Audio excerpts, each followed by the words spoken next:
Bonjour à tous, je suis en train de semer du colza dans une terre marginale, enfin, dans une friche. Voilà.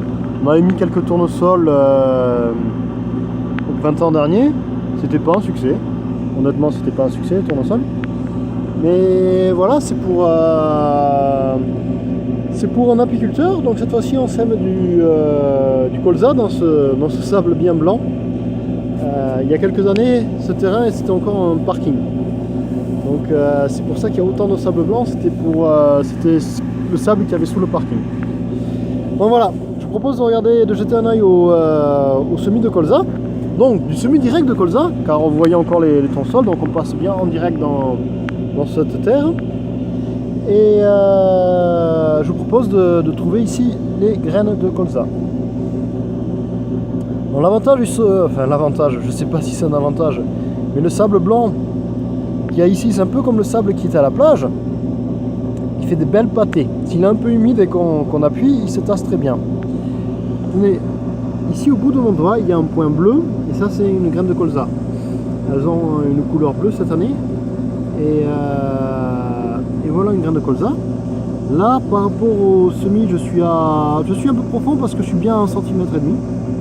C'est peut-être un peu profond pour du colza, mais mieux vaut être un peu trop profond que pas assez, car sinon on pourrait emmener des résidus au contact de la graine.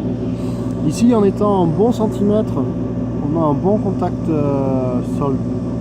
sol-terre, un contact propre qui va permettre une bonne germination et surtout éviter tous les risques de brûlure, car comme vous le savez, un résidu qui se décompose émet des jus acides et on peut brûler les graines. J'essaie de trouver la graine de colza suivante. C'est pas toujours évident, parfois quand je gratte je les amène en bougeant. J'ai quand même essayé de trouver la graine de colza suivante. Je vais enlever un petit peu ça, je vais défaire le dessus. Et je vais regarder ici ce que j'ai en graine de colza. J'ai peur que j'ai déjà bougé, parce que je suis déjà un petit peu loin par rapport à l'autre graine. Et j'ai peur que j'ai déjà déplacé la graine de colza. Bon. C'est pas très grave, mais vous avez vu le principe. C'est donc un semis de colza pour un apiculteur, juste pour un petit peu pour les abeilles.